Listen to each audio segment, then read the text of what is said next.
లేదు ఒక ఇల్లు కట్టించి ఇచ్చారనుకోండి, ప్రభుత్వం ఎందుకు మరి ఇంకొంది?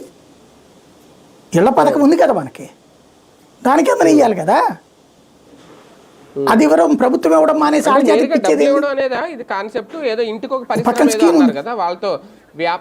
ఎవరికి ఏం అర్థం కావట్లేదు. భాగస్వాములుగా చేస్తాం, అవి ఆల్రెడీ నడుస్తున్నాయి వ్యాపారాలు, వీళ్ళు పెట్టించేది ఏముంది ఇంకా అంటే వ్యాపారాలకు పెట్టుబడి ఫ్రీగా ఇప్పిస్తారు కొంతమంది, వీళ్ళు పని చేస్తారు, వీళ్ళకి జీతం బదులు కూలి బదులు పార్ట్నర్షిప్ ఇస్తారు. ఇంకా అప్పుడు దాంట్లో ఏముంది, అది వ్యాపార భాగస్వామి, వాళ్ళు చేసుకుంటారు.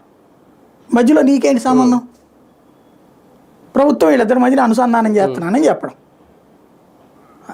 అంటే వీళ్ళు ఒక సర్వే చేసి చూపిస్తున్నారు. ఇప్పుడు సర్వే చేశారండి 4 రకాలుగా.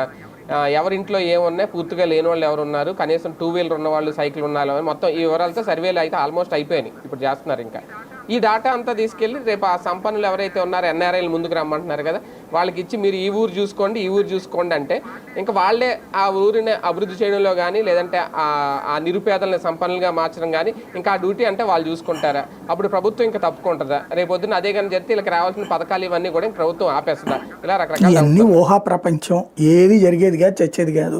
ప్రచారం మాత్రం ఆర్భాటంగా చేస్తారు. ఇప్పుడు అన్న క్యాంటీన్లకు పిలిపించారండి, రోజు రండి వచ్చి భోజనాలు డొనేట్ చేయండి అని ఎలక్షన్స్ టైంలో చేశారు. తర్వాత మధ్యలో